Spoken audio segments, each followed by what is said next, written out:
chargé de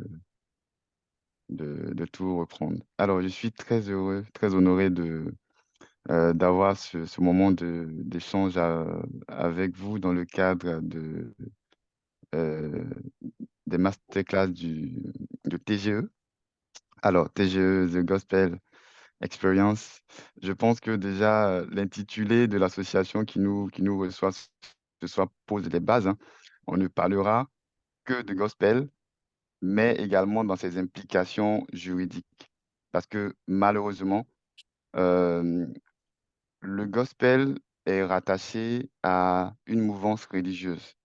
Et c'est justement parce que c'est rattaché à une mouvance religieuse qu'il y a, euh, on va dire, une sorte euh,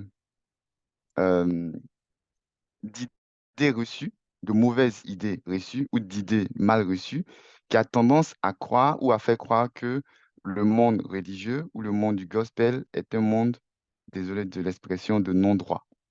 C'est-à-dire, dès qu'on commence à toucher aux choses qui sont rattachées à l'Église ou aux choses sacrées, pour vraiment mettre le mot dessus, on estime que à ce moment-là, le droit est censé s'arrêter.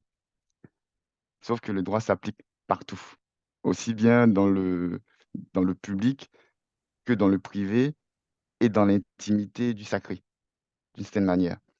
Et le sujet concernant euh, la protection de la musique, le gospel et tout, est un sujet qui revient très souvent parce que on a tendance à croire que dans la mesure où on est dans le milieu chrétien et que le droit n'est pas censé s'appliquer, on a tendance à mettre sous le tapis les abus qui peuvent intervenir.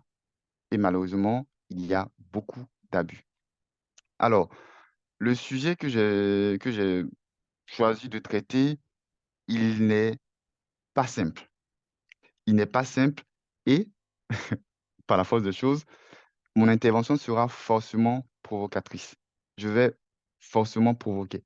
Et ça sera voulu pour remettre sur la table certains préceptes, essayer d'une certaine manière ensemble de le recadrer. Comme Cédric l'a dit, j'ai volontairement décidé de ne pas faire de PowerPoint. Je vais avoir 30 minutes d'intervention et le reste, ça sera des questions-réponses. Je pense que c'est un échange en fait, plus qu'autre chose. Alors, je vais me présenter, chose que je déteste faire. Alors, je m'appelle Christian Polo ou Capolo, ça dépend de comment est-ce qu'on le prononce. Je suis avocat au barreau de Paris. Euh, je suis également docteur en droit depuis bientôt 5 ans, depuis 2019. J'ai fait une thèse de doctorat en droit de la propriété intellectuelle. Je suis également euh, musicien. En tout cas, j'essaie d'être un musicien. Et justement, Cédric fait partie du groupe de jazz chrétien qu'on a monté ensemble depuis maintenant 4 ans. Voilà. Et la question de l'improvisation, de la musique, du gospel et du plagiat doit être perçue comme une zone de délimitation des différentes interactions qu'on peut avoir.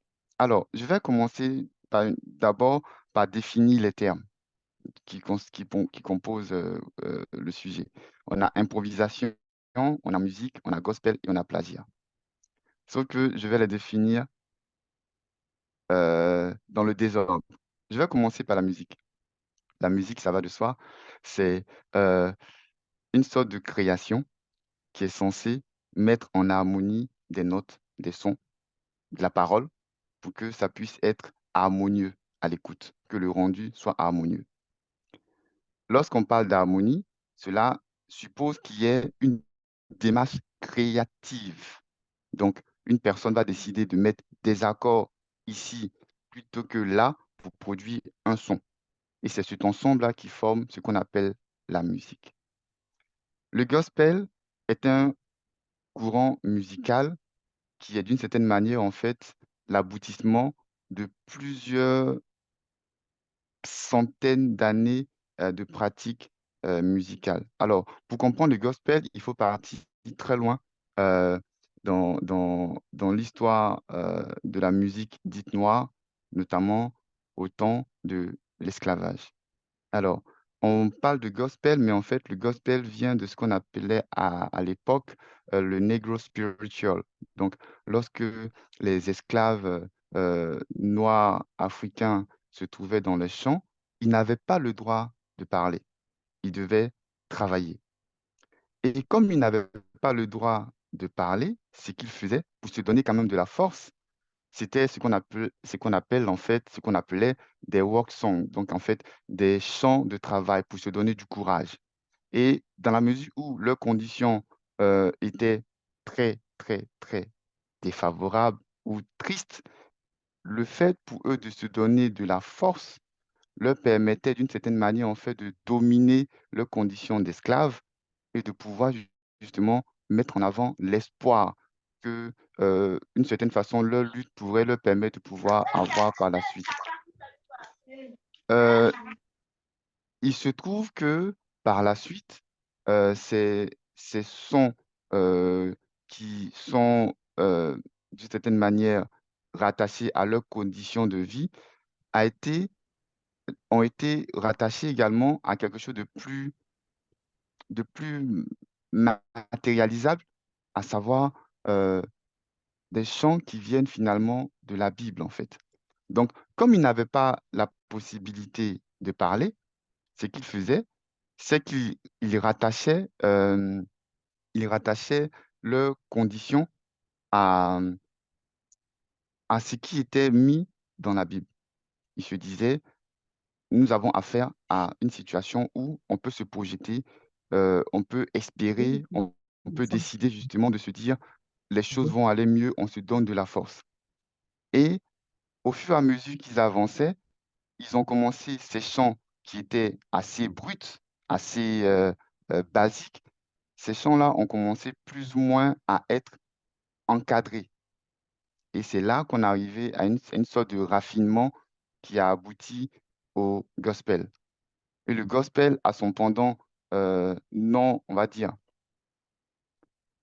païen, qui est le blues. Donc, généralement, vous verrez que dans l'histoire du jazz, c'est vrai que c'est un peu, on a du mal en fait à mettre les dates sur la manière dont les choses ont évolué, mais on a toujours, d'une certaine manière, le négo spiritual, le jazz, le blues et le gospel qui ont, d'une certaine manière, en fait, une source commune.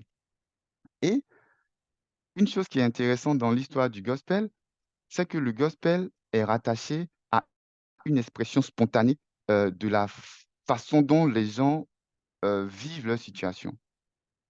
Et c'est là où l'improvisation intervient. C'est-à-dire, on chante sa douleur, on exprime sa situation, on revient sur... euh, voilà, on essaie plus ou moins de se dire, on a du mal, on l'exprime, mais on l'exprime de manière spontanée. On exprime sa peine, on exprime sa colère, on exprime ses attentes de manière spontanée. Sauf que ce spontané-là, il est dans un cadre en fait qui est de plus en plus lié à des couleurs musicales, à des rythmes. Parce que lorsqu'on parle de rhythm and blues, en fait, vous vous rendrez bien compte qu'on a du blues derrière et la manière dont c'est exprimé fait que finalement on aboutit à un autre genre musical. Aujourd'hui, le gospel tel qu'on l'entend, est un peu dévoyé du gospel tel qu'on l'a défini à l'époque. Donc, le gospel, j'ai envie de dire, c'est une musique, en fait, qui est l'aboutissement, tel qu'on le connaît aujourd'hui, euh, d'une fusion de plusieurs rythmes. Donc, j'ai envie de dire, mais ça, je provoque le gospel tel qu'on le connaît aujourd'hui. C'est certes une musique jouée dans l'église, mais c'est de la fusion, de la fusion de plusieurs choses. Et je pense que ce qui est intéressant, c'est que on va arriver à un bout d'éléments où ce qu'on appelle communément le sébène ici sera considéré comme étant du gospel.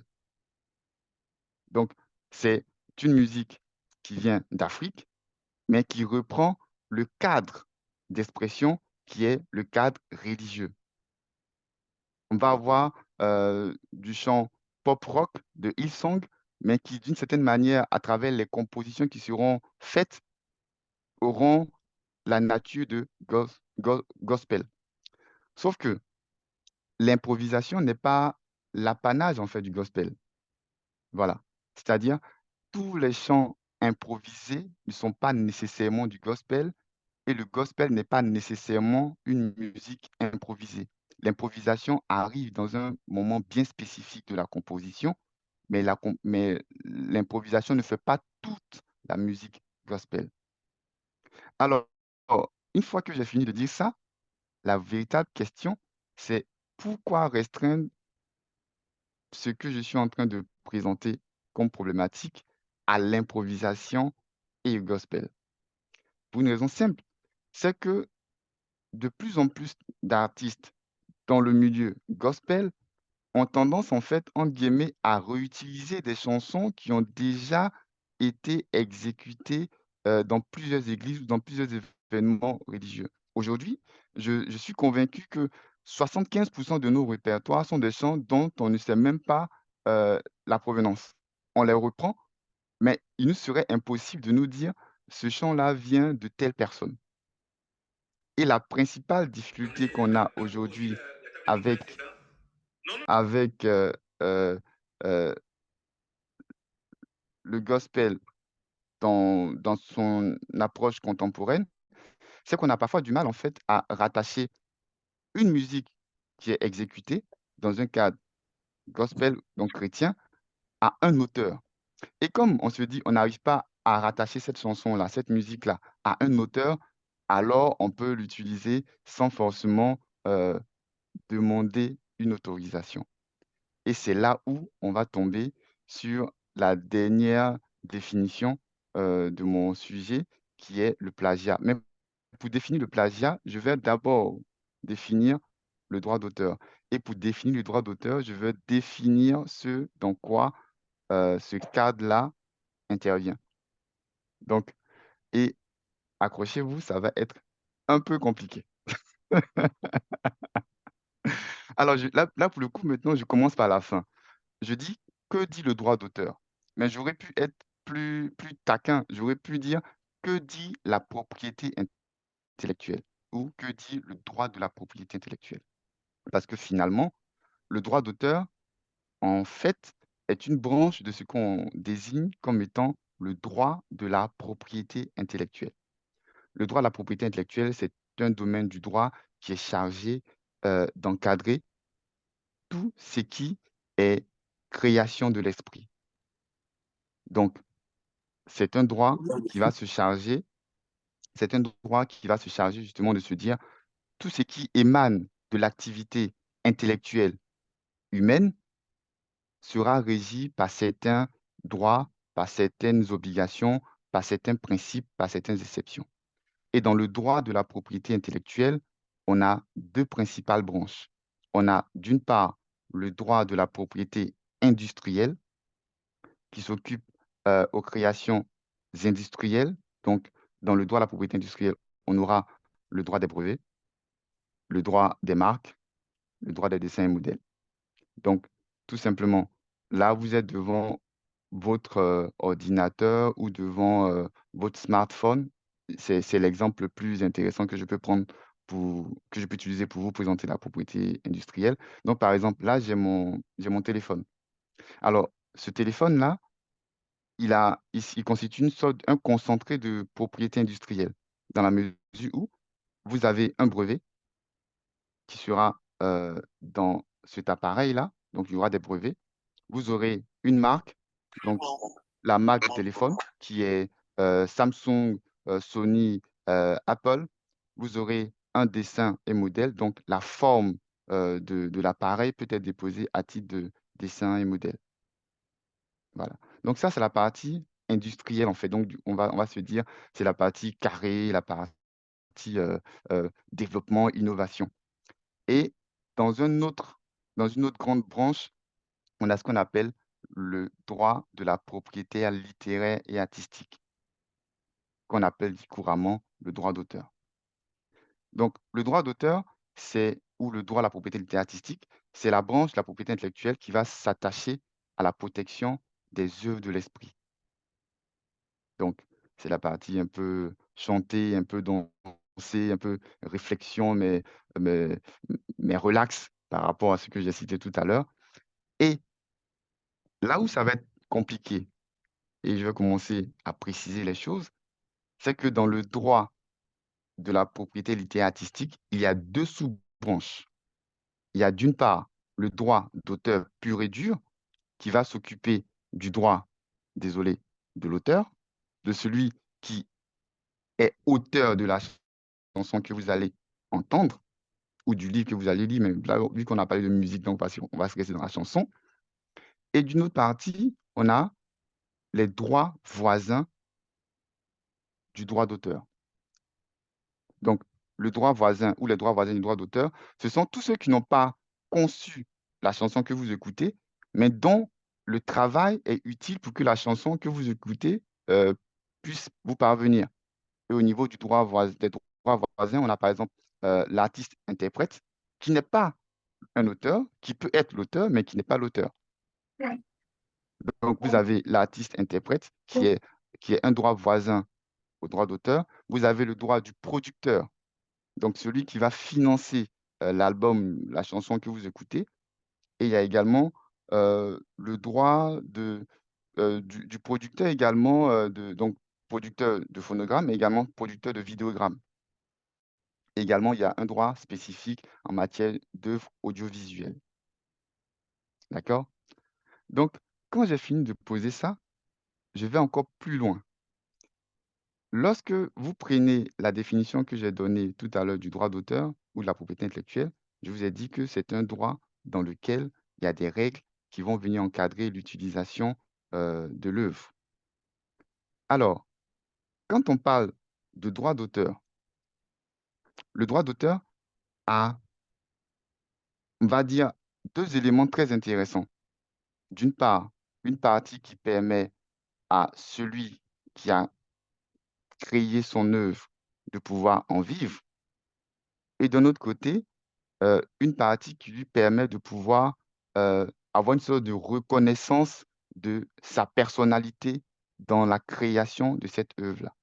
Donc, le droit d'auteur que je vous ai dit ici est subdivisé lui-même en deux catégories. D'une part, on a ce qu'on appelle les droits patrimoniaux qui vont constituer l'aspect financier finalement de l'exploitation de l'œuvre. Et d'autre part, on a le droit moral qui est la partie du droit d'auteur qui permet à l'auteur finalement de protéger son aura, j'ai envie de dire, auprès de ces personnes qui vont le solliciter pour des dédicaces, pour des interventions. Et ça va encore être un peu plus compliqué, c'est que dans la partie droits patrimoniaux, on a le droit de représentation.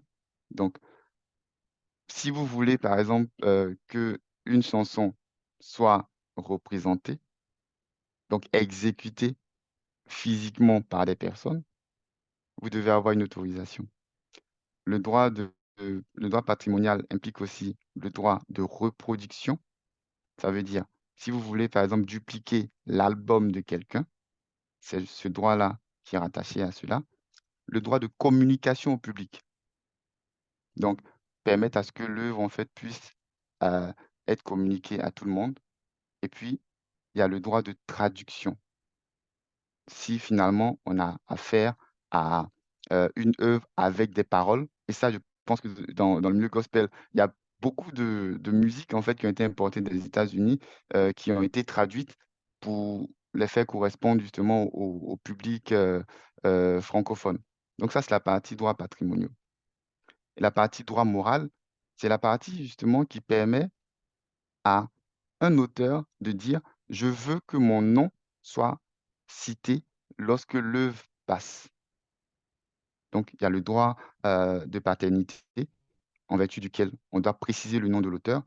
Il y a également le droit au respect de l'intégrité de l'œuvre. Et là, c'est intéressant parce que vous n'avez pas le droit d'utiliser une œuvre gospel pure pour en faire euh, du rap.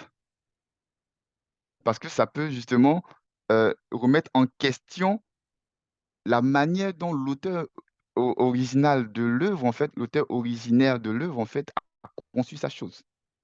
Vous ne pouvez pas prendre, par exemple, je sais pas moi, du Don Moen ou du Ron Kenoly, heu, une chanson qui a été conçue purement, heu, jazz, gospel pour le coup et le faire en rap ou le faire, j'ai même envie de dire en heavy metal. Parce que vous dénaturez ce mais oui, vous dénaturez son œuvre, en fait. Voilà. Mais ça, encore faut-il le savoir. Et il y a le droit de divulgation. Il y a un autre droit, mais ça, je vais pas revenir dessus. Le droit de divulgation, c'est que l'auteur peut décider de ne pas publier son œuvre. Voilà. Il dit: «L'œuvre que j'ai créée doit être exécutée dans un cadre bien spécifique et je ne veux pas que l'œuvre soit diffusée». Donc, ce sont les grands éléments qui vont soutenir ce qu'on appelle le droit d'auteur. Alors, je vais encore préciser une chose, c'est que quand on a fini de dire et je vais pas venir sur les détails, mais ça, on va le revenir, dans les définitions. Quand je finis de dire ça, c'est que le droit patrimonial, il est limité dans le temps. Donc il est limité, sauf que quand je dis il est limité dans le temps, c'est 10 ans après la mort de l'auteur. Donc ça veut dire finalement, tant que l'auteur est vivant, vous êtes obligé de respecter son droit patrimonial et ce droit patrimonial-là, on peut le céder. Il peut faire l'objet d'un contrat. Le droit moral, par contre, lui, il est perpétuel. C'est-à-dire même si l'auteur n'est plus vivant, vous devez quand même respecter son droit, moral. On ne peut pas le céder. C'est-à-dire vous ne pouvez pas faire un contrat pour dire, en tant qu'auteur, je cède, mon droit moral ou vous ne pouvez pas demander à un auteur de céder ses droits moraux et c'est ce droit moral-là est peut-être transmis, à ses héritiers. Une fois que j'ai fini de dire ça, je viens maintenant sur la définition de ce qu'on appelle le plagiat. Alors, le plagiat malheureusement, heu, j'ai envie de dire que c'est le parent pauvre de la propriété intellectuelle. Parce qu'on le définit, mais de la mauvaise manière. Alors, vous avez déjà entendu parler du plagiat, mais le plagiat n'est que ne fait partie que d'un groupe qu'on appelle atteinte aux droits de la propriété intellectuelle. Alors, toutes les fois où vous portez atteinte, où vous ne respectez pas les droits que je vous ai cités là, on estime, la loi dit, que vous portez atteinte aux droits de l'auteur. Et l'atteinte aux droits de l'auteur, ça s'appelle la contrefaçon. Voilà. Donc, techniquement, quand on dit l'œuvre a été contrefaite, ça veut dire que vous avez utilisé l'œuvre sans autorisation de son auteur ou sans respecter les droits moraux ou patrimoniaux que je vous ai cités. Si vous ne respectez pas les droits moraux et patrimoniaux que je vous ai cités, ça s'appelle de la contrefaçon. Et maintenant, dans cette histoire de contrefaçon, il y a deux approches. Il y a le fait, par exemple, de décider de mettre en ligne l'œuvre de quelqu'un sans son consentement et il y a le fait de d'utiliser l'œuvre de quelqu'un et de se comporter comme si on était ce quelqu'un-là. Dans la première partie, donc je sais pas moi, il y a mon frère Cédric, qui est féru de solos de guitare et tout. Il se fait un solo et puis il le publie, sur les plateformes et tout et une autre personne utilise ce solo-là pour le publier sur d'autres plateformes. Il commet un acte de contrefaçon, mais ce n'est pas systématiquement du plagiat. Ce qu'il a fait là est ce qu'on appelle une sorte de non, j'aime pas le mot, mais c'est consacré, c'est ce qu'on appelle de la du piratage. Donc le fait d'uploader une chanson qui ne vous appartient pas sur des sites, ça s'appelle du piratage. Donc c'est une sorte de contrefaçon. Le fait justement de d'enregistrer une musique et de vendre les CD. C'est-à-dire, tu dis: «Ça, c'est le dernier Onel Mala, ça, c'est le dernier Nestor David, ça, c'est le dernier, je sais pas moi, Be-Right» et tu le vends sans que Be-Right ne soit informé. Ça s'appelle du du piratage. Mais ça, ce n'est pas du plagiat. Le plagiat, c'est Be-Right a sorti sa chanson, Toi, tu reprends tout ce qu'il a mis dans sa chanson et toi, tu dis que c'est toi qui l'as fait. Donc, techniquement, le plagiat, c'est de se mettre à la place de l'auteur initial. Mais même mieux et de manière plus subtile, c'est d'utiliser tout ce qu'il a fait, de modifier quelques éléments et de le sortir comme si c'était sa chanson. C'est de la contrefaçon, mais plus précisément, ça s'appelle du plagiat. Tu plagies. Et je pense que, bon, c'est vrai qu'on sort un peu du cadre, mais je suis obligé de parler de ça. À l'occasion de la Coupe du Monde, de la Coupe d'Afrique des Nations, à l'occasion de laquelle euh, la Côte d'Ivoire a été sacrée pour la troisième fois. Oui, oui, donc il se trouve qu'il y a eu un petit débat sur euh, la chanson, la fameuse chanson Le coup du marteau. Bon, c'est pas très gospel, mais comme c'est d'actualité, je préfère l'utiliser pour jouer mon exemple. Donc, il se trouve qu'il y a une personne qui a dit que la chanson de Tamsir, elle reprend une chanson qui a été publiée il y a quelques années parce que la rythmique est pareille, la structure est pratiquement pareille, les accords mélodiques sont pratiquement pareils. Donc, il s'agit d'un plagiat. Vous voyez un peu où je veux en venir? C'est que le plagiat s'apprécie par rapport aux ressemblances. Donc, si forcément les différences sont plus importantes que le plagiat, que les ressemblances, le plagiat ne sera pas constaté, ne sera pas retenu. Sauf que dans l'esprit de tout le monde, c'est qu'on s'arrête. J'ai vu quelqu'un qui a mis 10 secondes. On se dit 10 secondes se ressemblent, donc forcément tout est plagié. Là, c'est laissé à la libre appréciation du juge qui va déterminer finalement. euh, voilà. Et lorsqu'on parle de plagiat, pour qu'on comprenne bien l'esprit du plagiat, on ne peut plagier que quelque chose qui est protégé. On ne peut plagier, on ne peut contrefaire qu'une chanson qui est protégée.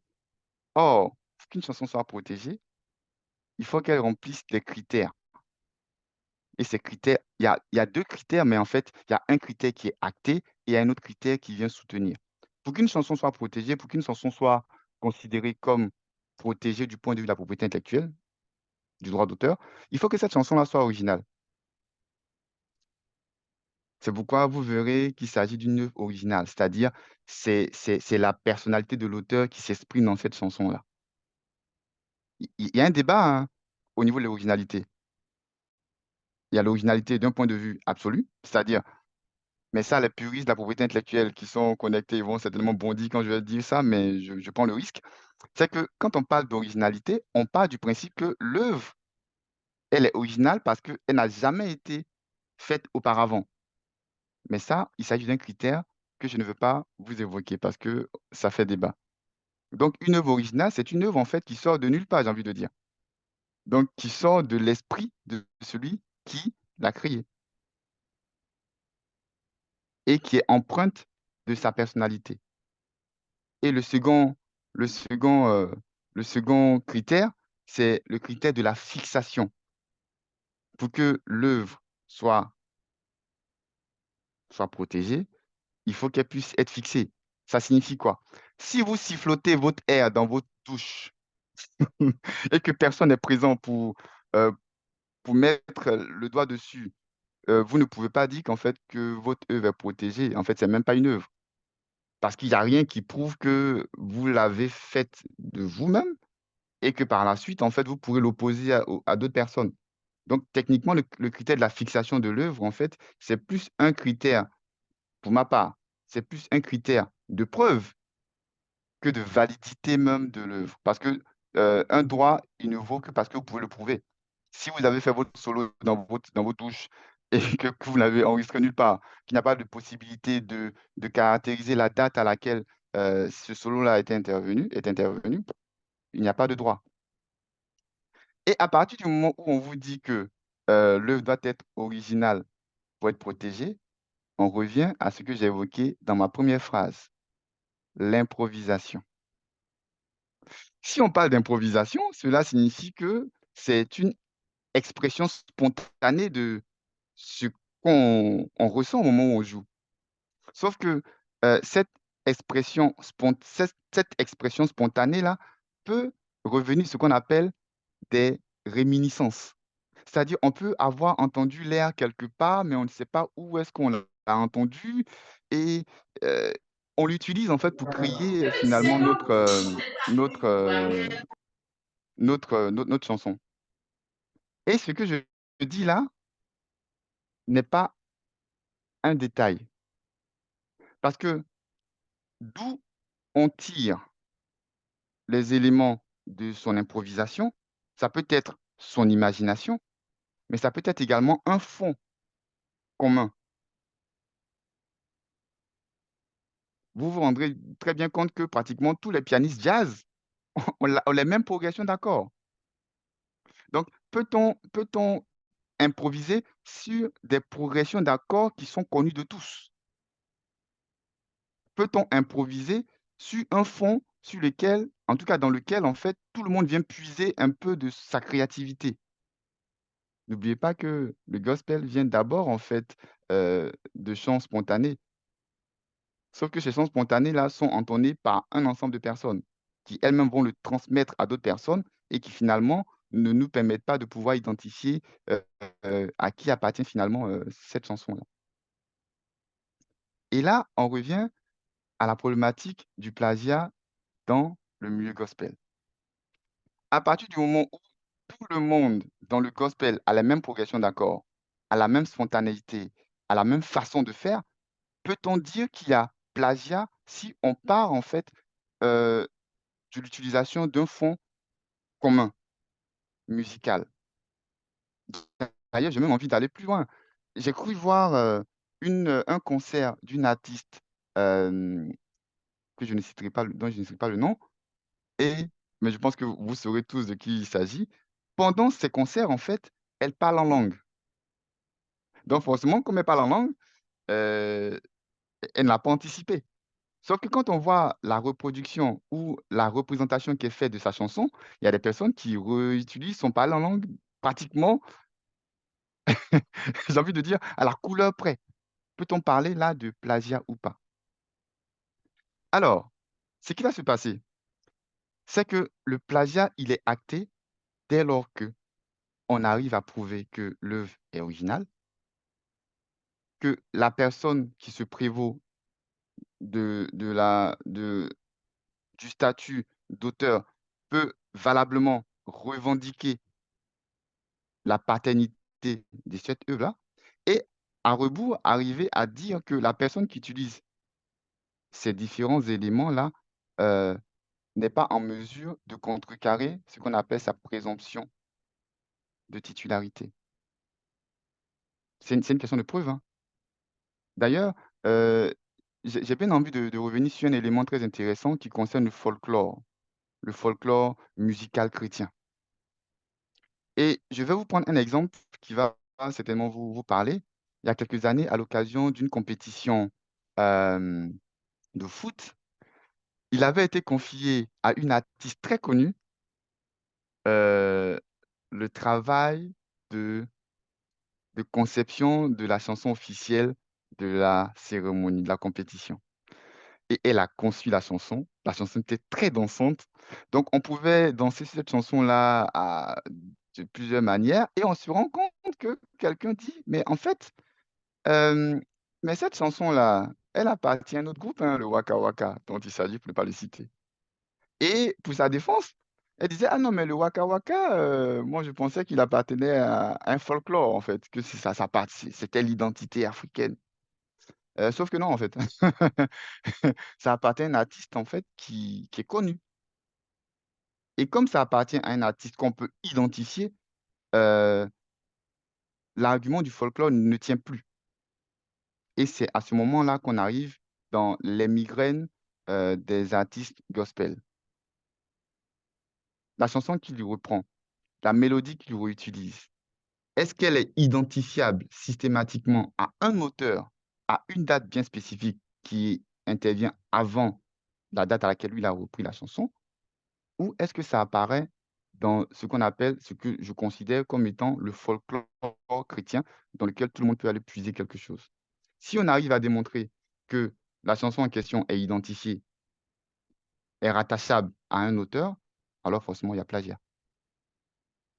Si on n'arrive pas à rattacher à un auteur et que ça appartient à tout le monde, dans ce cas, il n'y a pas de difficulté. D'ailleurs, j'ai envie je réfléchis à haute voix et je vais finir dans 5 minutes. Il y a une question qui se pose: est-ce que les artistes chrétiens peuvent revendiquer des droits d'auteur?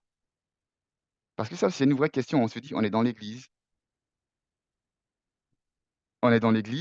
et on se demande si nous, en tant que, musiciens qui venons interpréter des chants chaque dimanche, on peut revendiquer un droit d'auteur.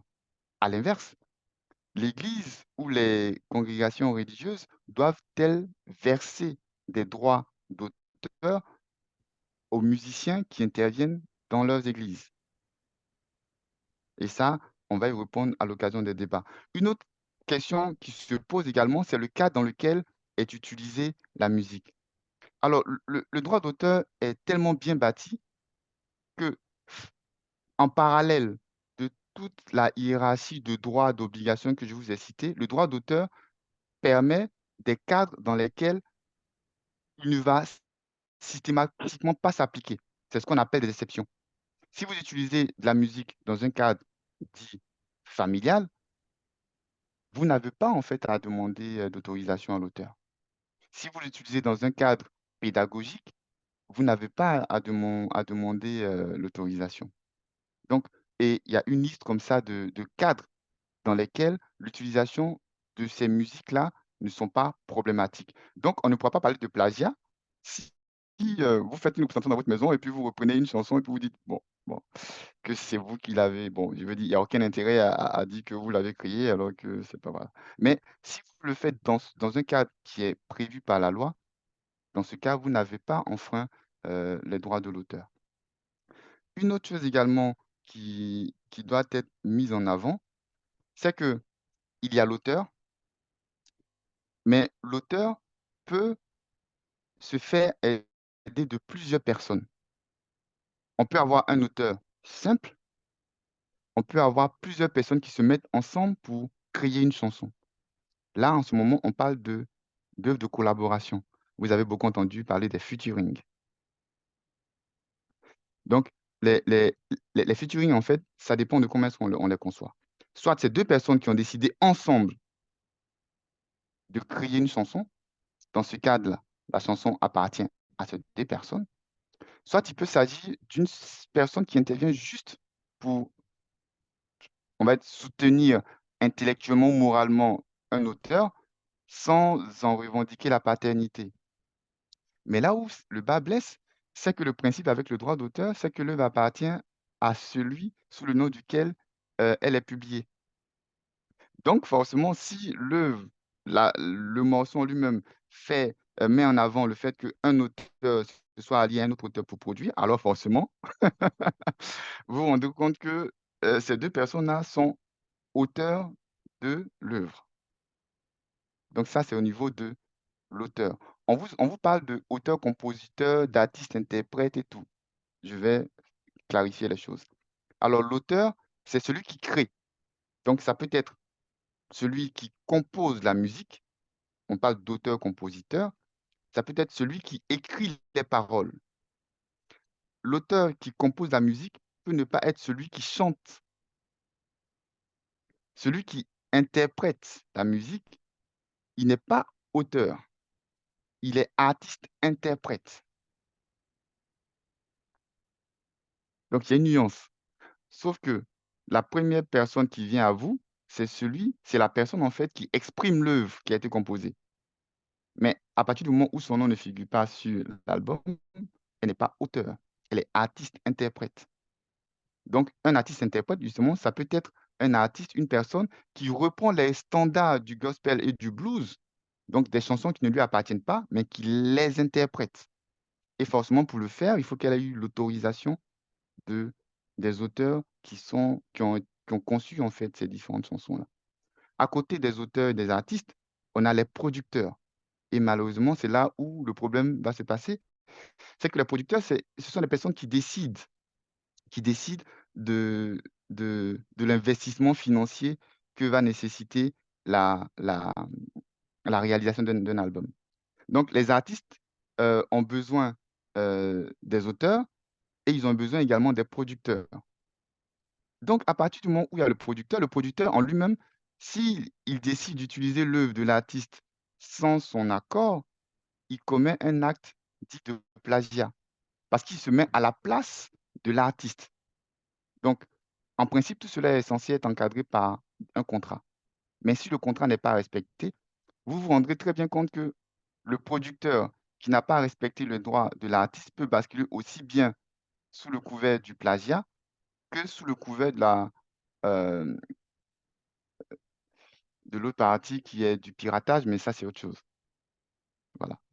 Donc, finalement, et je vais finir sur ces éléments parce qu'il y a beaucoup de questions. Improvisation, musique, gospel et plagiat. Une chose qu'on peut retenir, c'est d'abord qu'il s'agit d'un domaine qui est tellement vaste qu'il est très facile, en fait, de glisser dans la fosse, dans la zone obscure, en fait, finalement, de ces relations-là. Une chose qui est intéressante, c'est qu'il n'y a que celui qui est l'auteur d'une œuvre qui peut décider finalement d'en faire ce qu'elle veut. Elle peut décider justement de la faire jouer partout sans forcément demander de restrictions, tout comme elle peut exiger justement que l'utilisation qui est faite de son œuvre en fait soit encadrée, soit payée ou soit gratuite. Et dans tous les cas, le plagiat est une réalité dans les églises et les assemblées ne sont pas exonérées justement du respect de ces obligations-là vis-à-vis des auteurs. Ouais, Donc sur ces quelques mots, j'ai été long, voire même très long, mais j'espère que je ne vous ai pas trop perdu. Je reste à votre disposition maintenant pour répondre aux questions, Oui, aux oui. nombreuses questions qu'il y a. Ouais, alors, oui, il y en a, hein. Alors, j'ai 3 slides, hein. J'ai 3 slides en parallèle, donc je vais quand même les afficher. Comme ça donnera le fil. Mais vraiment, avant d'afficher, franchement, Maestro, merci. Je pense que là, les 30 personnes et quelques qu'on est connectés là, je pense qu'on a appris énormément. Et puis, encore une fois, hein, l'objectif de ces temps-là, on est totalement dedans, c'est qu'on soit formé, c'est que finalement, plus tard, chacun dans ses projets, etc., on puisse prendre des bonnes décisions et on aille vers l'information. C'est des choses qu'on ne fait pas souvent, malheureusement. On pense le projet, on pense l'argent, on pense tout ça, mais on oublie toute cette partie-là qui vraiment vient driver un peu tous nos projets, hein, finalement. Donc, on a été focus musique, gospel, mais il a brossé quelques sujets. On voit tout de suite que il faut plus d'1h30 en tout cas, plus d'1h30 pour parler d'un sujet comme ça. Et on verra à la fin, on verra la tendance. Mais je pense, je ne vais pas trop vite m'aventurer, mais je pense qu'on sera obligé de revenir sur autre chose parce que et c'est dommage pour tous ceux qui ont reçu le lien qui n'ont pas été là, en tout cas ce soir, parce qu'on a beaucoup, beaucoup appris et les questions nous permettent encore d'approfondir tout ça. Je partage mon écran et tu me dis, Maître, si tu vois, Oui. comme ça on démarre un peu dessus. Je pense que normalement, c'est bon. Et surtout, est-ce que tu arrives à lire les questions? Alors, je les ai prises vraiment dans l'ordre, hein.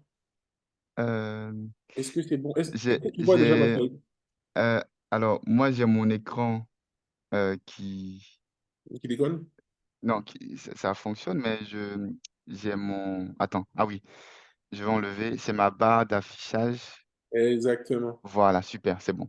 Super. Donc, la première question, je la lis oralement et ensuite Oui, tu oui. reviens dessus. Donc, la première Alors, question qu'on a alors eue. avant que tu ne poses la première question, je vais ajouter un élément qui va certainement faire bondir certaines personnes.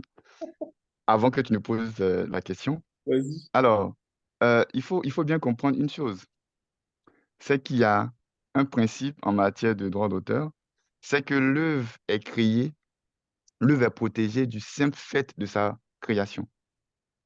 Hmm. C'est-à-dire, même un projet, parce que ça sera utile en fait pour la suite, un projet, c'est-à-dire même si ce n'est pas terminé, c'est-à-dire vous avez fait une session au studio, une première prise, et que vous l'avez enregistré, ce projet-là est protégé. D'accord. D'ailleurs, j'ai envie de faire un clin d'œil en fait à notre frère Forda au saxo pour sa chanson en fait Crescendo. Il avait justement dit que c'était à l'occasion d'une séance en studio, ils ont fini de faire la répète et il y a une mélodie qui passait comme ça et puis ils ont capté et puis ils en ont fait, une chanson, qui est Wow. celle qu'on connaît. Donc l'œuvre est protégée dès lors qu'elle est créée, si elle est originale et elle a une fixation. Et ça, vous verrez pourquoi est-ce que je le dis par la suite lorsque je vais répondre aux questions. Alors tu peux y aller. Super. Donc, la première question qu'on a eue, c'est est-ce que l'improvisation n'est pas au final l'expression d'une inspiration divine, en parenthèse pour ne pas dire de l'esprit ponctuel. Donc, en gros, l'expression d'une inspiration divine ponctuelle. Ça, c'est la première question. Oh, ouais, en fait, cette question-là, elle est un peu tendancieuse. Parce que si on dit que l'improvisation est l'expression d'une inspiration divine, ça signifierait que, en dehors du cadre Bien. divin, l'inspiration ne pourrait pas aboutir à une improvisation. Je ne sais pas, hein, parce que improviser, c'est exprimer concrètement ce qui nous entoure, un sentiment qu'on a. Ce matin encore, je jouais avec mon équipe et il y avait un temps qu'il fallait combler. Donc, on a improvisé. Mm, mm, Sauf que tu peux être dans ta voiture, tu écoutes une chanson lambda qui passe et pendant que ça passe, tu te dis: «Ah oui, là, je peux mettre des accords et tout». Donc tu improvises en fait sur quelque chose qui existe. Donc ça peut être une inspiration divine, mais je pense que c'est bien plus que cela. C'est bien plus que cela, je pense. Ponctuel, oui. Oui, oui, oui, ponctuel, mais on peut improviser, en fait, en se basant sur des acquis. Ah oui, et j'ai même envie de dire, lorsque vous prenez le jazz, c'est certes une musique d'improvisation, mais il y a ce qu'on appelle des standards du jazz, en fait, qui ont des canons. C'est-à-dire, quand on parle d'improviser au jazz, ça signifie connaître d'abord ses standards, mm. comprendre comment un accord, un 7e est conçu. Et si ton batteur commence à faire un appel, en fait, au niveau de la charleston, tu sais Bien. concrètement ce qu'il va faire par la suite. Mm. Donc, ça peut être ponctuel, mais c'est parfois basé sur la connaissance, en fait, de ce qu'on appelle des standards. Bien sûr. Ouais. Effectivement. OK. Super. Alors, n'hésitez pas hein, dans la barre de conversation s'il y a d'autres questions qui vous viennent pendant qu'on aborde une question en particulier. Ça permet justement de rebondir dessus directement. Alors, la deuxième question, c'est les chants exécutés dans nos églises sont à 90% des traductions de compositions américaines, anglophones, on va dire. Est-ce dû finalement au fait qu'ils ont plus de facilité à improviser que nous, les francophones? Ça, c'est la deuxième question. Bon. Je pense que quelque part, honnêtement, maître, on a tous, à un moment donné de notre vie chrétienne, en tout cas, musicale, gospel, pensez ça, parce qu'on va toujours chercher Amazing Grace et toutes ces chansons. Donc voilà. Donc en tout cas, ce soir, maître, tu dois répondre à cette question. OK. Alors, let my people go. Mais en fait, quand on te parle de ça, ça correspond à une histoire. C'est leur histoire. Mais quand je vous dis: «Let my people go», je pense certes au peuple africain, mais je pense aussi au peuple d'Israël. Donc, heu, i je sais pas, c'est vrai que c'est 90, mais j'ai même envie d'aller plus loin, pour revenir dans le côté purement ecclésiastique.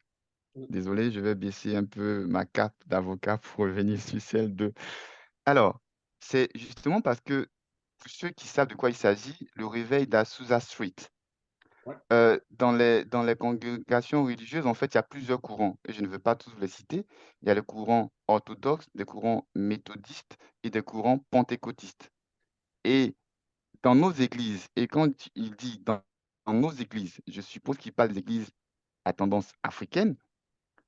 La majorité des églises africaines ont été, en tout cas dans la partie pentecôtiste, sont issues du réveil justement qui est parti d'Azusa Street. Et de tout ce qui est revenu par la suite avec justement le mouvement baptiste. Donc forcément, c'est leur influence en fait historique qui fait que, ces églises-là, en plus du réveil qu'elles ont connu, ont également hérité des chants qui sont rattachés à ce réveil-là. C'est la première explication qui puisse arriver. C'est pas parce que les Américains ont plus de facilité à improviser. Ça serait, chahuter un peu l'esprit critique et artistique francophone. Parce que quand même, n'oubliez pas que la langue française est une très, très belle langue. Et on a quand même une histoire musicale en Europe qui a connu les plus grands. Je veux dire, Bach, Mozart et tout, ils sont européens. Mais je ne pense pas que la facilité à improviser soit puisse être cherchée ailleurs que dans l'histoire même des églises évangéliques et baptistes, dont je pense que la personne qui a posé la question est issue. Mais quand vous prenez, et j'ai même envie de titiller, quand vous prenez les chants religieux catholiques, mais c'est beaucoup de musique classique. Mais c'est Vous tout. voyez un peu d'où je vais Oui, arriver? c'est ça, oui. Voilà, c'est la musique classique, sauf que la musique classique, ben, ça vient d'Europe. Donc voilà, donc je pense que l'impro la couleur qu'on donne finalement à son répertoire, musical est liée à l'histoire, de la congrégation à laquelle on appartient. Un orthodoxe n'a pas forcément le même répertoire qu'un évangéliste. Un évangéliste n'a pas le même répertoire qu'un catholique et c'est bien. C'est important justement que chaque congrégation ait son histoire, ait son identité et c'est important d'avoir de tout. C'est ce qui rend à la musique aussi toute sa beauté, je pense. Mais en tout cas, c'est super. Merci beaucoup, maître. Alors, il y a d'autres questions qui naissent, hein, mais du coup, on va quand même revenir dessus parce que celle-là, je l'ai classée. Celle qui vient d'arriver est classée un peu dans un autre groupe. On va tout de suite prendre la question 3. Donc là, que vous voyez à l'écran, quel est le processus pour protéger sa musique? Donc là, on rentre dans du concret. Mmh, Quelle est mmh, la mmh. limitation à poser pour éviter un abus de plagiat? OK. Y a-t-il des contrats spécifiques afin d'accepter l'utilisation d'une création musicale? Voilà. En tout cas, je te laisse Je la question à l'écran. ouais, je ne serais pas surpris que celui qui a posé la question soit un juriste ou ait fait des Et études de voilà. droit. Alors, je vais y répondre. Merci, Alors, je c'est une très, très belle question. J'attends que tu reviennes dessus. reviens dessus. Désolé, il y en a une autre qui est arrivée là. Et normalement, c'est bon. OK. Alors, quel est le processus pour protéger sa musique? Alors, une chose, tout à l'heure, j'ai dit que l'œuvre est protégée dès qu'elle est créée. Donc le projet en lui-même, il est protégé dès qu'il est créé, s'il est original et s'il y a une fixation. Ce qui va se passer si si vous voulez protéger votre musique, notamment le processus de création, vous avez la possibilité, de recourir à ce qu'on appelle un moyen de preuve qui va fixer la date à laquelle vous avez posé les premières notes, les premières gammes, la première structure, en fait, de votre chanson. Donc, ce qui va se passer, c'est qu'il y a ce qu'on appelle, par exemple, auprès de l'INPI, donc l'Institut national de la propriété industrielle, ce qu'on appelle l'enveloppe solo, qui permet justement de dater une création à un moment bien spécifique. C'est-à-dire, on est le 25 février aujourd'hui. Si au sorti de là, vous en avez eu tellement marre de la conférence que vous voulez jouer du blues pour évacuer, le blues que vous allez jouer, vous pouvez décider justement de l'enregistrer et de l'envoyer, de le déposer auprès de l'INPI sous une enveloppe qui sera scellée et qui va dire qu'à telle date, vous avez procédé à la création, visée. Ce qui fera que, par la suite, si vous vous rendez compte qu'une personne, le le 15 mars, sort la même chanson, vous pourrez dire: «Ah non, non, attention, le 25 février ou le 26 février ou le 27 février, j'ai déposé telle chanson, dont les accords, en fait, sont repris dans ta chanson. Certainement, tu as dû m'entendre la chanter là, donc vu que je suis antérieur à ce que tu as sorti comme chanson, alors je peux valablement dire que tu as enfreint à mes droits». Ça, c'est une chose. L'autre chose, en fait, c'est que c'est un peu compliqué de dire qu'on va poser des limitations au plagiat. C'est-à-dire, tu peux pas empêcher une personne, en fait, d'utiliser, de reproduire, d'interpréter ta chanson. Tu ne peux intervenir qu'après coup, puisque ton œuvre, c'est du soit tu décides de ne pas la publier et souvenez-vous tout à l'heure, j'ai parlé en fait, du droit de divulgation. C'est-à-dire que tu peux décider, pour ton droit moral en fait, d'avoir, la possibilité de ne pas publier l'œuvre, de ne pas communiquer l'œuvre. Donc si tu exerces ce droit-là, Dans ce cas, tu as un moyen de pression pour dire, vu que je n'ai pas voulu que l'œuvre soit publiée, donc si tu le fais automatiquement, je t'attaque. Mais le vrai problème avec la contrefaçon, c'est que ça n'intervient que après coup. Après coup. C'est parce que ton œuvre a été utilisée sans ton accord que tu peux agir. C'est-à-dire, soit l'œuvre n'est jamais publiée et tu as la conviction que ça ne sera jamais plagié, soit l'œuvre est publiée et tu as la conviction qu'elle sera appréciée. Et comme elle sera appréciée, forcément, quelqu'un voudra soit l'utiliser, soit faire mieux. Voilà. D'ailleurs, j'ai même envie de dire quelque chose. Une œuvre peut être publiée et une autre personne peut décider de venir utiliser ton œuvre et l'agrémenter. Donc, c'est ce qu'on appelle une œuvre composite. C'est-à-dire, on prend une œuvre préexistante et on y ajoute une nouvelle œuvre. Donc, vous verrez par exemple qu'il y a dans nos églises, en fait, ou dans les congrégations, des approches qui permettent de donner une nouvelle mouture, en fait, à une chanson. Et je me rappelle justement avec Awalé, ce qu'on a fait. Donc, Awalé, qui est le groupe de jazz dans lequel je suis avec Cédric, euh, on a repris Lord I Lift, sauf que on l'a repris sous une forme beaucoup plus funky. Voilà. Bon, je vous précise qu'on a bien précisé que l'œuvre n'était pas de nous. Si vous allez sur Internet, vous verrez qu'on dit que l'œuvre n'est pas de nous. Ok. Voilà. Donc voilà, c'est difficile en fait, avant coup de se dire on va empêcher l'œuvre en fait de et il y a également un mécanisme qu'on appelle la saisie contrefaçon. C'est-à-dire si vous rendrez compte que, votre œuvre, elle fait l'objet d'utilisation illicite, vous pouvez décider de solliciter, des, un mécanisme en fait qui s'appelle la saisie contrefaçon par lequel en fait un huissier va venir saisir les exemplaires des œuvres que vous avez, qui vous ont été rapportées comme étant illicites, afin de dire que cette œuvre-là est utilisée de la mauvaise manière ou que la personne qui l'utilise n'a pas eu votre accord, par exemple. Donc, à ce niveau-là, c'est preuve contre preuve. Est-ce qu'il y a des contrats spécifiques, afin d'accepter l'utilisation d'une création musicale? Oui, il y a des contrats spécifiques. Techniquement, j'ai envie de dire que l'exercice des droits patrimoniaux et moraux que je vous ai cités là, ne doit se faire qu'à la condition qu'il y ait eu des contrats. Wow. Voilà, techniquement. Parce Alors, que oui, non, vas-y, non, vas-y, vas-y, Cédric. vas-y, hein, je pense qu'il y a juste une main Voilà. levée Oui, d'une oui, personne qui veut. voilà. Donc, par exemple, tu peux décider, c'est Be Right, quoi. Bon, en fait, tu vois Be Right, tu lui dis, ah, frère, franchement, la chanson que tu as sortie, ça me plaît, et tout, et je veux la réutiliser. Je veux agrémenter quelque chose, je veux mettre des choses dessus et tu lui demandes en fait son autorisation pour utiliser. Donc il y a un contrat en fait dans lequel il va décider justement de te donner le droit de pouvoir reprendre, ses accords. En tout cas, il donne son accord pour que tu puisses reprendre sa chanson. Voilà, donc c'est possible.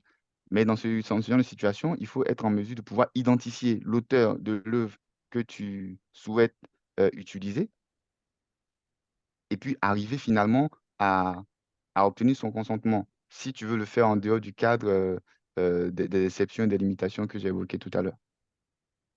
Yes, super. Lisa, Il y je a une pense question que qui ouais, c'est Lisa qui a levé la main. Est-ce que tu veux intervenir rapidement?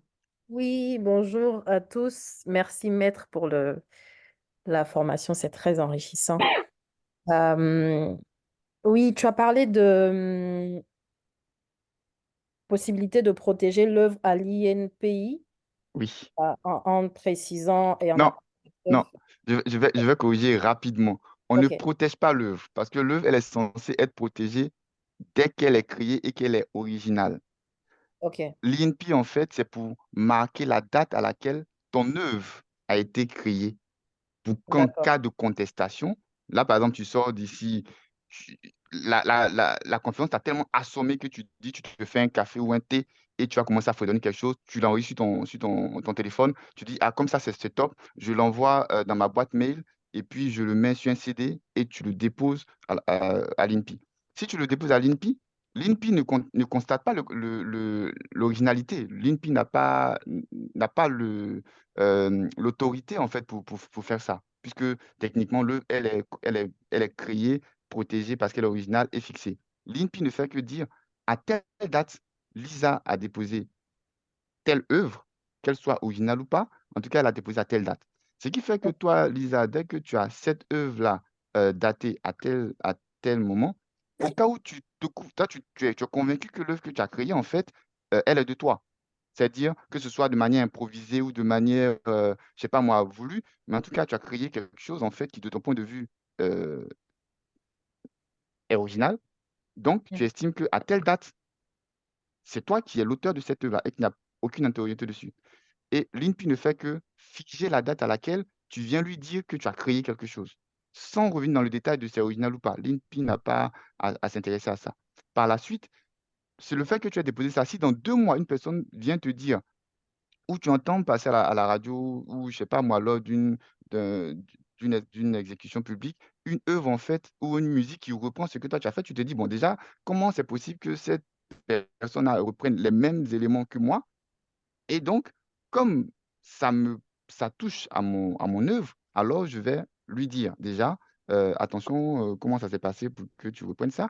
Et s'il y a une contestation, là, tu peux ressortir pour dire devant les tribunaux, bien Mhm. évidemment, parce que là, c'est un contentieux, lui dire à telle date, j'ai créé une œuvre avec une date qui peut être fixe, qui me permet de te dire que j'étais avant toi. OK. Voilà.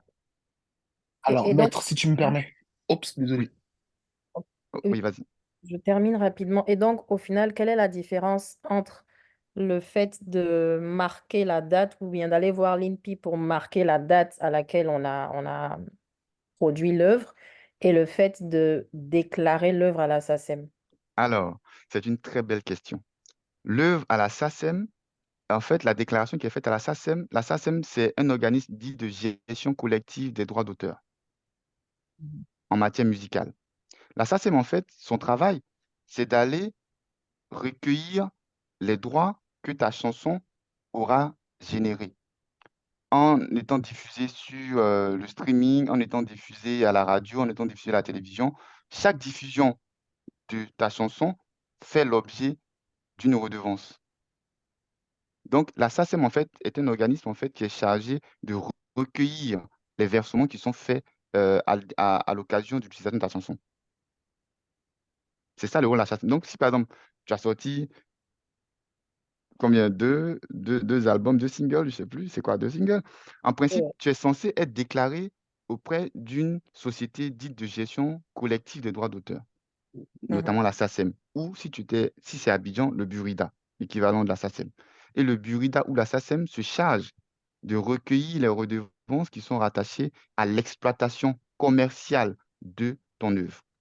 Si par exemple, très très schématiquement, si moi j'utilise en fait ton dernier single à l'occasion d'une cérémonie que moi j'organise en fait, où j'invite tous les membres de TGE, par exemple, en principe, cet événement-là, on est censé le déclarer à la SACEM pour dire qu'on va jouer telle chanson, alors on paye des droits pour pouvoir jouer ces musiques-là. Et comme Et- on paye des droits, alors la SACEM, par la suite, pourra te reverser toi les droits si toi, Lisa, on a utilisé ta chanson à cette occasion-là. Donc, tu te rends bien compte que le rôle de l'INPI et le rôle de la SACEM n'est pas pareil, déjà. OK. Donc, au final, à quel moment le chant est déposé? C'est chez l'INPI ou chez la SACEM? Une Alors, fois que c'est- une fois que tu publies ta chanson, notamment elle est sur les plateformes, en fait, la déclaration, elle se fait tout de suite. Techniquement, tu ne vas pas déposer une chanson à la SACEM si elle n'est pas finalisée, parce que l'idée, Ouais. c'est que la chanson puisse être commercialisée. Donc, Mhm. le projet, il est bien, mais ce n'est pas tout. Il ne suffit pas d'avoir un beau projet qui sonne bien dans tes oreilles pour que ça soit vendable. Et c'est là où le producteur, il intervient par la suite, parce que le producteur va te donner les moyens pour que ton œuvre, en fait, soit bien établie. C'est là où tu auras, par exemple, euh, euh, euh, des artistes interprètes qui vont venir te soutenir dans ton projet, tout. Donc, c'est là où on tombe dans d'autres personnes qui vont venir soutenir ton projet et qui seront crédités. Et le terme, il est très intéressant, qui Ouais. seront crédités sur ton album pour dire ces personnes ayant étant intervenues sur ton projet, qui finalement est devenu un album à part entière, alors elles auront également des droits. Pas de la même manière, mais elles auront des droits. Donc, l'auteur-compositeur aura des droits d'auteur, le producteur aura des droits de producteur. Pas suivant les mêmes modalités, mais chacun sera payé, si bien évidemment l'œuvre est déclarée. Donc, la déclaration de l'œuvre à la SACEM n'est pas une condition de validité de l'œuvre. L'œuvre, elle est déjà protégée. La Mhm. SACEM ne vient que pour se dire, comme ton œuvre est maintenant commercialisée et commercialisable, alors nous, on se charge de pouvoir chercher partout où cette œuvre-là sera utilisée. À chaque fois que des redevances seront versées, on va se charger de recueillir ces redevances-là pour te les reverser. D'accord. Ok. Et là, on tombe sur un problème. Et là, du coup, je veux finir avant que Ioni euh, Exactement. parle. C'est-à-dire, si forcément ton œuvre n'a pas été joué, et ça, c'est le problème justement qui revient souvent au Burida, à se dire, ah, mais c'est bizarre, je vais au Burida, je me rends compte que mon œuvre, je n'ai que 15 000 francs. Mais ce n'est que proportionnellement à l'utilisation qui est faite de ton œuvre, Mhm. à l'utilisation déclarée. Donc, une œuvre peut être utilisée, mais si elle n'a pas été déclarée, la société de gestion ne peut rien faire d'autre que les déclarations qu'elle reçoit. D'où la démarche, en fait, de pédagogie, de dire aux gens, et là, je vais titiller un peu, à l'église, dans des bars, au marché, dans des administrations publiques, toute utilisation d'une œuvre doit respecter le cadre qui est fixé par la loi et notamment la démarche de déclaration auprès de l'organisme de gestion collective. Si l'œuvre n'est pas déclarée, forcément, l'auteur ne pourra pas rentrer dans ses droits. C'est parce que l'œuvre est déclarée que la société de gestion collective peut recueillir les redevances pour pouvoir les reverser à l'auteur. Donc, c'est une Mhm. question de pédagogie vraiment très en amont, j'ai envie de dire. Ok. Merci. De rien. On laisse la parole du coup à Ioni, c'est ça? Oui, oui, bonsoir Christian, bonsoir maître, merci beaucoup pour les éclairages très intéressants sur le gospel, sur le jazz, j'ai appris beaucoup de choses. Et moi j'avais une question, ou plutôt une discussion, parce Mm. que je connais un peu plus en fait les milieux charismatiques chrétiens, Oui, œcuméniques, oui. les soirées de louanges. Et ce que les groupes dans ces milieux-là, ce qu'ils aiment, eux, c'est plutôt le partage. Donc, en fait, ils écrivent, hein, ils sont auteurs, compositeurs, Mm. interprètes, et ils le disent, et ils mettent leurs chansons, leurs œuvres directement sur YouTube. Oui. Ils ne passent pas par des maisons de production. Et comme ils se connaissent tous, en fait, ils interprètent aussi les chansons des uns et des autres. Mm. Mm. Mm. Et souvent, ils ajoutent de nouveaux arrangements. Et donc, ce qui fait qu'ils ajoutent aussi une touche de leur personnalité dans la chanson des autres. C'est ça. Alors, c'est vrai que ce n'est pas gênant quand ils sont entre eux et qu'ils se reprennent leurs propres chansons. C'est les mêmes qui organisent le Jesus Festival, hein. Exactement. Mais du coup, il y a, donc, du coup, de ce que j'ai compris, il y a des chanteurs chrétiens qui tiennent à leurs droits d'auteur, en fait. Mm. Sauf que dans ces Mm. milieux charismatiques, du coup, ils ne le savent pas. Donc, ils peuvent être amenés à reprendre des chansons dans d'autres milieux qui ne sont pas les milieux charismatiques œcuméniques, C'est et ils ça. pensent que tout le monde est pareil. Ils pensent que tous les chanteurs chrétiens sont pareils et qu'on peut reprendre leurs chansons sans avoir à demander leur autorisation. En fait, ils pensent que l'autorisation, elle est tacite C'est vrai. parce que en fait, ça part d'un bon sentiment, hein. Je pense que c'est de la bonne foi. C'est Mm. qu'ils pensent que comme la plupart de ces chansons, en fait, c'est la composition qui est originale, mais pas les textes. Parce Mm. qu'en fait, les paroles des chansons, c'est des passages C'est bibliques. vrai. C'est vrai. Et donc, il n'y a pas de droit d'auteur sur les paroles, parce Tout que à ce fait. sont des passages bibliques. Tout à Et fait. donc, c'est pour ça qu'ils pensent, en toute bonne foi, ils pensent qu'on peut les réinterpréter, les reprendre, les chanter, sans avoir à demander les autorisations. C'est vrai. Et ma question, c'est, quand tu disais on peut faire des saisies contrefaçons, souvent, en fait, quand ils réinterprètent les chansons des autres, ils ne les remettent pas sur YouTube, c'est le public qui va le faire. Et C'est eux, vrai. en fait, ils vont chanter ces chansons dans les soirées de louanges ou au Jesus Festival, mais le Jesus Festival, il n'est pas enregistré. En fait, c'est le public, Hmm. c'est vous et moi, enfin, voilà, ce sont les personnes dans le public qui vont enregistrer avec leur téléphone portable et qui vont repartager ça sur YouTube. Donc, en fait, s'il y a contrefaçon, ça ne vient pas d'eux, ça C'est vient vrai. pas du public, mais et je ne sais pas du coup comment on peut appliquer. J'essaie aussi de les sensibiliser en droit d'auteur là-dessus, mais je n'y arrive pas, j'arrive pas à me faire entendre. Donc, je ne sais pas par quels moyens, sous quelle forme on peut leur parler pour les sensibiliser plus. Je ne sais pas C'est, si j'ai été claire. oui, oui, c'est une très, très, très, très belle question. Bon, déjà, je fais un aparté, je ne suis pas censé le faire, mais Ioni, c'est une amie. Nous sommes ensemble dans l'association pour la protection, pour la promotion de la propriété intellectuelle en Afrique. Donc, Et nous c'est avons tous les deux été collègues à euh, l'Université de Lorraine, exactement de dans le même Lorraine. laboratoire de recherche. Ouais. D'accord. Exactement, voilà. Et c'est une spécialiste, elle est maître de conférences spécialisée en propriété intellectuelle notamment. Elle a Ouais. sorti des ouvrages très intéressants que vous pourrez retrouver par ailleurs. Donc, merci pour ta question, même si je ne te remercie pas parce que c'est une colle, Yoni. Alors, ce qui va se passer, c'est que euh, la contrefaçon est un fait juridique. Et en tant que tel, on ne peut parler de contrefaçon que si on arrive à rattacher l'acte de contrefaçon à une personne. Donc, le fait, par exemple, de réinterpréter une chanson d'un répertoire est une chose. Le fait de republier une chanson qu'on a captée soi-même avec son téléphone sur des réseaux est une autre chose. Donc déjà, en fait, il y a deux approches distinctes de l'acte qui nous intéresse. Le fait d'avoir réinterprété un répertoire en lui-même peut constituer une contrefaçon si les autorisations requises n'ont pas été euh, obtenues. Donc, ça fait déjà un premier problème. Sachant que ce problème-là, il peut impliquer deux choses.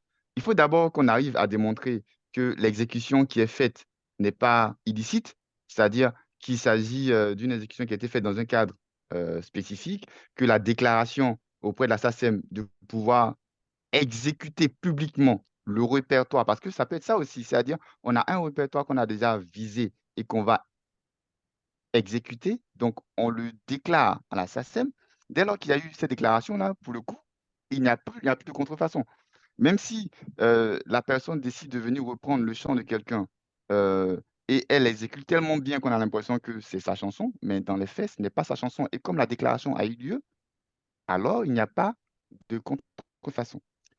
Le second point de vue est par contre lui plus délicat parce que le fait de republier sur les réseaux sociaux va nous poser un problème du cadre. Le fait de republier sur son compte Facebook est-il constitutif d'une utilisation dans le secteur privé ou pas? Et là, on va dans le détail, hein.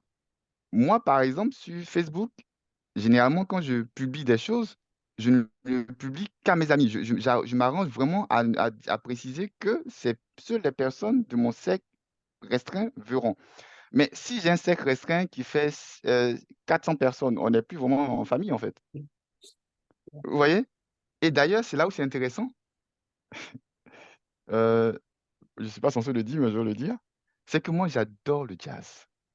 Et une fois, j'ai fait une capture d'un extrait d'un chant, notamment Soul de Disney, et je l'ai republié sur ma page Facebook. Mais ça, c'était tout gentil, hein.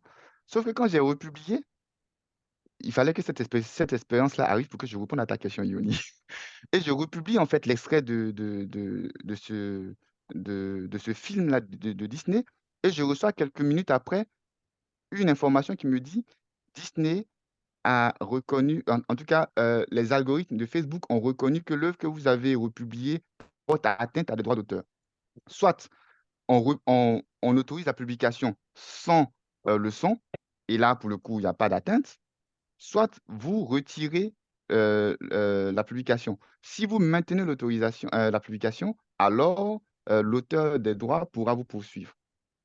Mais cela signifie que cette republication-là, ce système d'algorithme-là, puisse être appliqué à toutes les publications qui sont faites.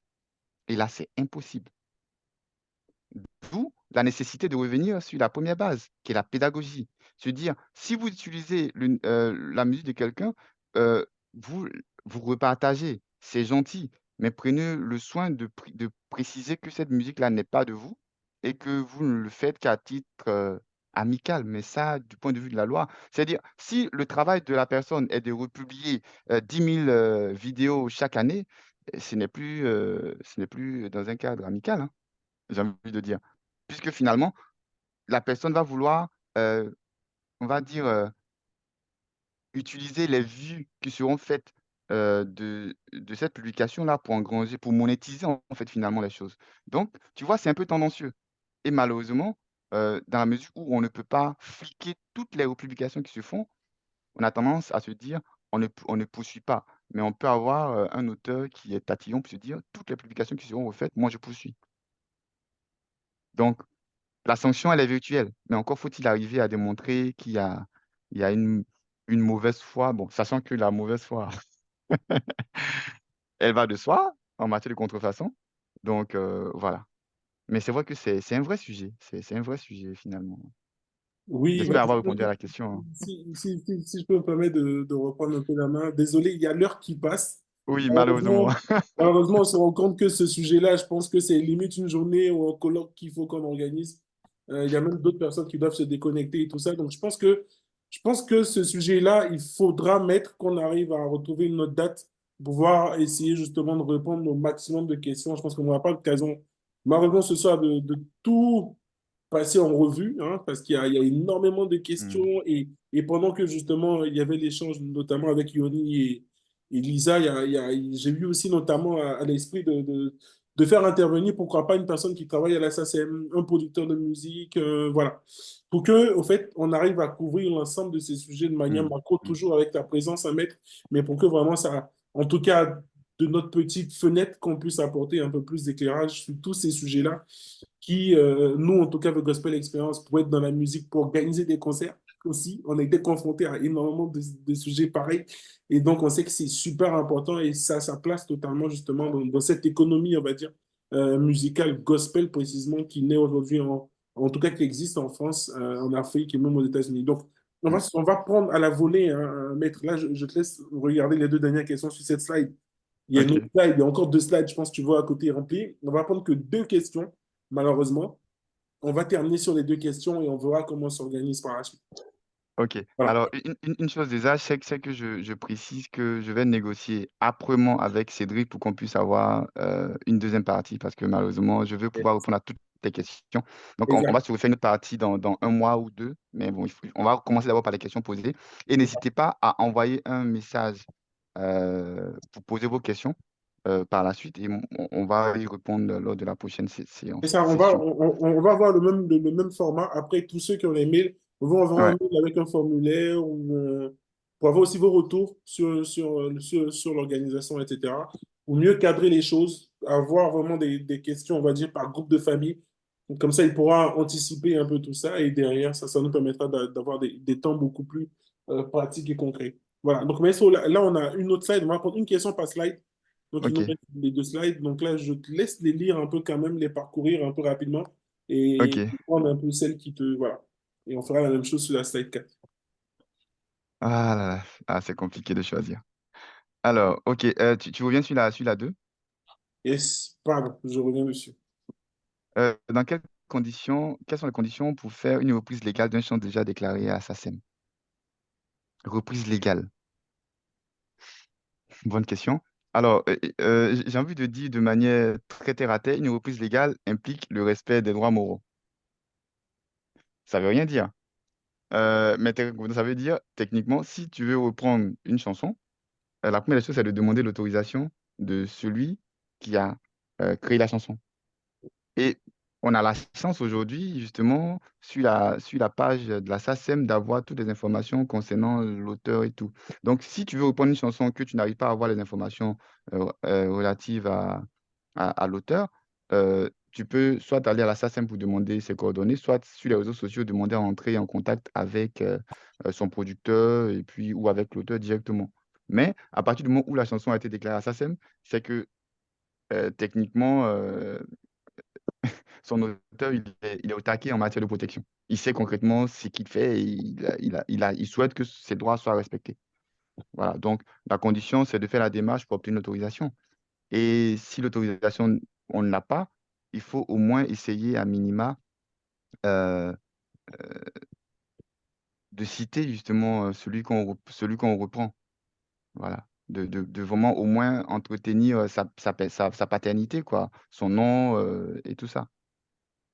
Donc, c'est la réponse la plus basique que je puisse donner, même si je peux approfondir, mais on sera trop en retard par la suite. Exactement. On va poser une dernière question du coup. Ah, c'est une très, très belle question.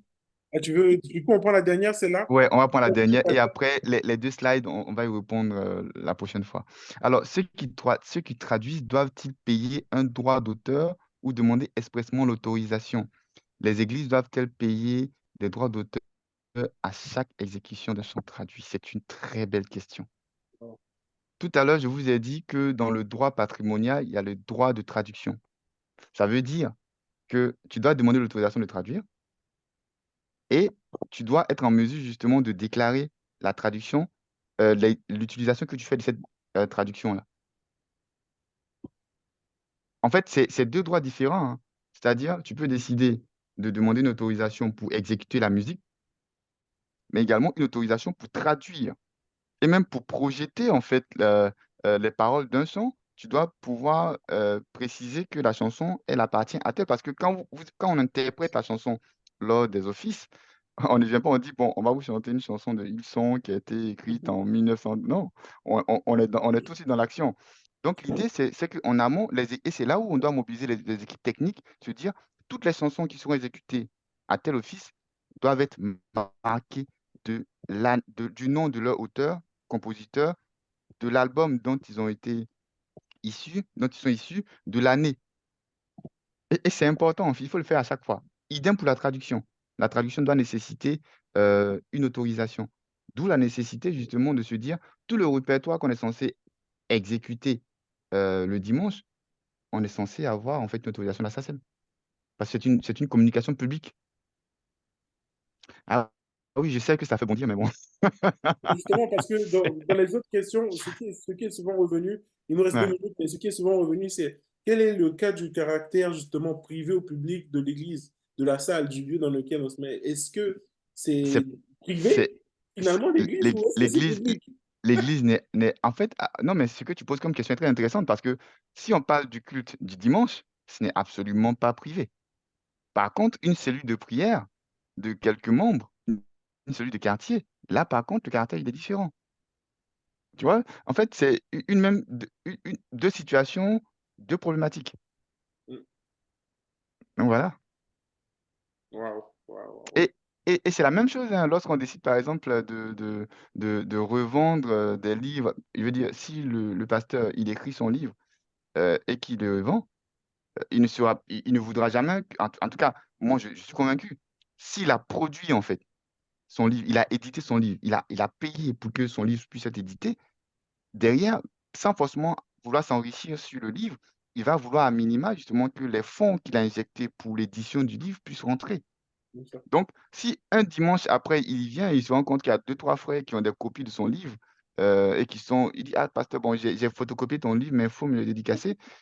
Tu te rends compte un peu de ce que ça fait? Tu vois? Voilà, donc c'est schématique, hein, mais c'est la Non, mais réalité. c'est bien, et puis en même temps, c'est bien de terminer aussi dessus. Comme ça, je pense qu'on est environ 33 personnes, on a gravité autour de 30 et quelques personnes. Mm, Je pense que nous tous là, on va terminer un peu avec tu vois, un peu l'eau à la bouche pour être justement présent pour la prochaine fois. Et je pense que on va vraiment sensibiliser, moi en tout cas, au max des personnes, les conducteurs de louanges, etc., les responsables de nos églises, parce que justement, je pense que avec les temps dans lesquels on est, finalement, ce genre de sujet, on va se les prendre mm, dans le visage de plus en plus. Tu c'est vrai. m'avais partagé une copie d'écran là, c'est dommage que Mm, je ne l'ai pas, sinon je l'aurais partagé. C'est vrai que la question, par exemple, en Côte d'Ivoire commence à remonter. Est-ce ouais. qu'on peut payer justement les auteurs, etc., pour les chants qui sont dans les églises? Si ça commence à Abidjan, généralement, euh, et que le sujet ne va pas tarder à arriver à Paris, etc. C'est vrai. Partout, parce que voilà. Et voilà, ça va être un gros sujet parce que est-ce que, quelle est la valeur aussi morale derrière des personnes qui font ces chants chrétiens, etc., etc. Hmm. Et bon, c'est un très vaste sujet et merci en tout cas au Seigneur que nous, on ait soulevé ce sujet-là avec toi, Maître, parce que je pense qu'il y a matière en tout cas et puis on va davantage rentrer dans ces sujets-là. Je pense qu'on en aura Ouais. plus de deux, mais comment le Seigneur conduira les choses. Voilà, donc il est 21h31 minutes. Mais je te laisse le mot de la fin. Oui, On- voilà, oui, juste le mot vas-y. de la fin, En- ensuite en- on va simplement terminer. yes. En tout cas, je tiens d'abord à dire merci à toute l'équipe TGE pour cette lucarne. Là, c'est vrai que je déteste cet exercice de présentation, mais c'était très plaisant. Je suis vraiment très, très reconnaissant de cette lucarne qui m'a été accordée. Merci vraiment à Cédric et à toute l'équipe. Et merci à chacune des personnes qui a pris de son temps dimanche après-midi, soir, pour pouvoir suivre cette conférence. J'espère que je n'ai pas été trop difficile à entendre avec une voix qui parfois est peut-être épuisante. Mais en tout cas, merci beaucoup à chacun de vous. Et puis, n'hésitez pas à poser des questions. Si vous avez mon numéro, n'hésitez pas à m'écrire directement. Si vous avez mes comptes LinkedIn ou Oui, Facebook, n'hésitez pas à poser des on questions. va Et les puis, poser des partager questions par aussi mail. à... On va les Voilà, partager n'hésitez par pas. mail. En tout cas, merci infiniment à chacun. Merci, merci Merci. beaucoup. Merci à vous. En tout cas, on est chrétien aussi, ça c'est très important. Le gospel, donc on est chrétien. Et on ne peut pas vous laisser partir comme ça parce que pour nous, il faut aussi que justement tout cet enrichissement qu'on a pu avoir puisse nous accompagner chacun dans nos projets. Donc très rapidement, quel que soit endroit où vous êtes, la confession que vous venez, on va simplement nous prier pour remercier le Seigneur pour vos vies et pour la semaine justement qu'il puisse vous bénir davantage et vous inspirer. On parle d'improvisation davantage vous inspirer aussi dans les œuvres, dans tout ce que vous avez à faire. Seigneur, merci pour la vie de chacun d'entre nous. Nous te bénissons pour cet espace. Nous utilisons aussi, Seigneur, les canaux aujourd'hui pour toucher des personnes au travers le monde, au travers les continents. Et nous bénissons, Seigneur, ton nom parce que tu sais toi-même, au Père, inspirer chacun de nous. Et nous prions que, Père, le talent, la capacité, au Père, les connaissances que tu as mis en chacun puissent servir afin que nous puissions grandir, Éternel, avec toi. Nous te bénissons pour ces temps. Merci pour ton serviteur, Maître Christian Capolo, qui nous a accompagnés, qui nous a donné ses connaissances. Nous voulons en faire bon usage, Seigneur, pour nous, mais autour de nous. Et nous voulons que, Seigneur, au Père, tout ce que nous avons reçu puisse porter ses fruits. Nous te bénissons pour le reste de la soirée, de chacun pour cette semaine. Et nous croyons, Père éternel, que tu activeras quelque chose et que tu béniras nos vies, nos familles, Seigneur. Merci encore pour les prochaines dates, la prochaine date que nous aurons, et que chacun puisse être disponible et disposé afin d'apprendre encore, Seigneur. Nous te bénissons, tournons toute la gloire. C'est en ton nom que nous avons prié. Nous disons Amen. Et là où vous êtes, vous dites aussi Amen. Merci en tout cas à chacun. Et puis, je vous souhaite une Merci. très, très belle soirée. Et on se dit à très vite. Que le Seigneur vous bénisse. Merci encore, Maître, pour tout. Et puis, à Merci. Bonne bientôt. soirée. À Bonne soirée. bientôt. Bye bye. Ciao. Ciao.